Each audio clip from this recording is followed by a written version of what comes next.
अस्सलाम वालेकुम नाजरीन, मेरा नाम है काशिफ और आप देख रहे हैं स्टोरीज 2.0। एक मल्लाह और एक अरबी दान का किस्सा।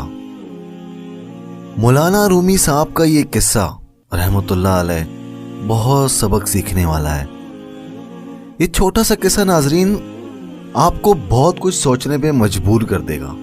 चलते हैं किस्से की तरफ। एक दफ़ा का जिक्र है, मौलाना साहब लिखते हैं, एक नहवी कहते हैं कि अरबी ग्रामर का माहिर शख्स जो होता है, एक अरबी कश्ती पर सवार हुआ। उसने तकब्बुर के साथ कश्ती के मल्लाह से बात शुरू की। उस अरबी ने उस मल्लाह से पूछा, ओए मल्लाह, तुम्हें अरबी आती है? मल्लाह बोला, नहीं आती। अरबी ने कहा, तुम्हारी आधी जिंदगी तो बर्बाद हो गई कि तुम्हें अरबी नहीं आती। बेचारे मल्लाह का दिल टूट गया, लेकिन इस वक्त वो चुप रहा। अरबी को कोई जवाब ना दिया।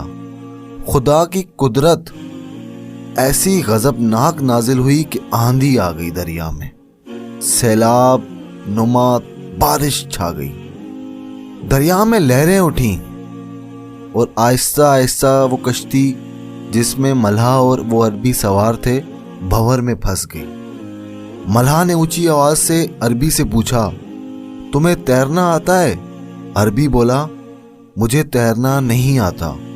मल्लाह बोला, वो अरबी, तेरी सारी जिंदगी बेकार हो गई, बर्बाद हो गई, क्योंकि ये कश्ती भंवर में आहिस्ता आहिस्ता नीचे बैठ रही है। मौलाना साहब इस कहानी से ये सबक देना चाहते हैं कि इस दुनिया में बंदा खुदा में फना हो जाए। अल्लाह का दोस्त बनने के लिए नौह ज़रूरी नहीं है। अगर तुम अल्लाह में मोह हो, अल्लाह वाले हो, तो फिर बेफिक्र समंदर में कूद जाओ। दरिया का पानी लाश के ऊपर उछाल देता है, जबकि जिंदा को डबो देता है। तुम शिर्क व बिद्दत से मुर्दा हो जाओ। इसरार का समंदर तुम्हें सर पर उठाएगा, मरने नहीं देगा।